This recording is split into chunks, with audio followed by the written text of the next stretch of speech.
Hi everyone, in this video I'll show you an example of how I find 3D models from furniture vendors, how to import them into your scene, and get them ready for your final render. There are high quality free 3D models that you can use for your Archviz projects. You just have to know where to go and how to download them. So this is what I have in my 3D scene right now. Most of the furniture is 3D modeled from myself. You can still see I have all the modifiers still on.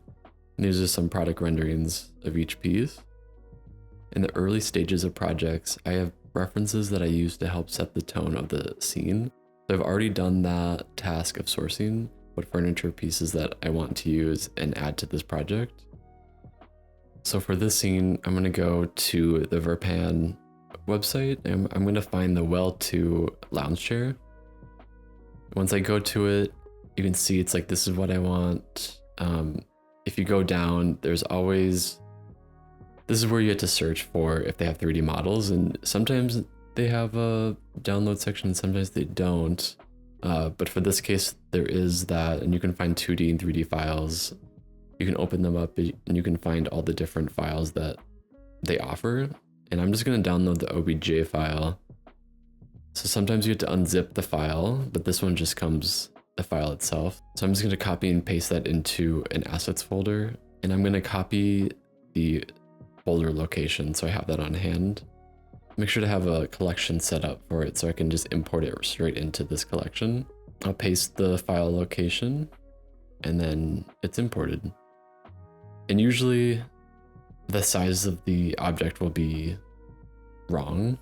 So usually I'll just size it down to something that looks a little more right, but I will go check my units, and for this I'm in imperial, so I'm in inches, but I'll go into the website and just look for the product dimensions there. They usually have metric or imperial, and I'll just copy and paste those dimensions in, and then afterwards I will scale and apply all transforms.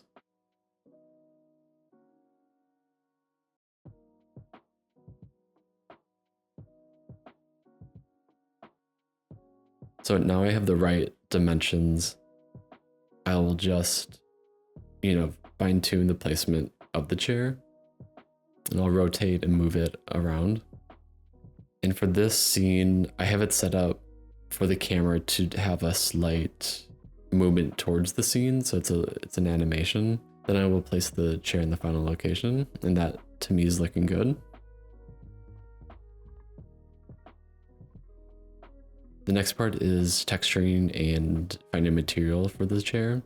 So for this, I'm just going to use a polygon wool upholstery fabric.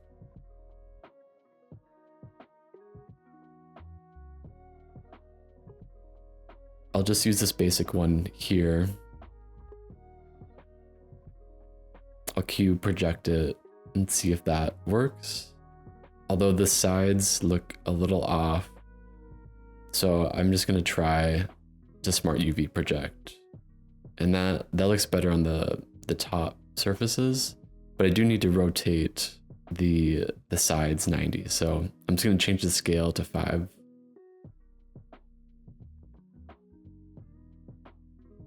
And then in the UV editor, I'll just rotate the sides of the chair 90 degrees, and that will look good for me. It's also not a close-up, so it's gonna be okay. And now I don't want to have this beige off-white color, so I'm gonna go into my carpet material and copy and paste the color mixture because I have the right green that I want. And then I'll just make sure that's in the base color and connected to the ambient occlusion.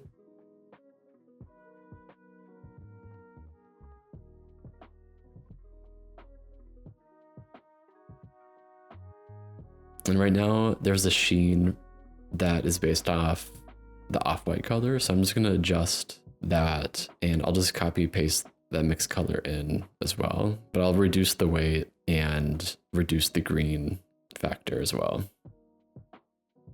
I won't go over rendering settings or post-production here because I have another video that shows the full process for this project.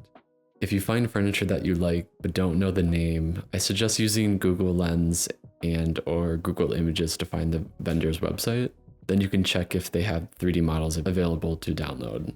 Sometimes you can just type in the furniture name and then 3D model after, and usually you can find a 3D model free or paid, but it's good to check if you can find a free version. And after a while, you'll build up a library of sites to download 3D models.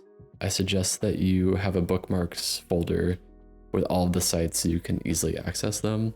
Another thing to do is add the render-ready furniture objects to your asset library inside Blender. That's it for this video. Thanks for watching, and I hope you find this helpful.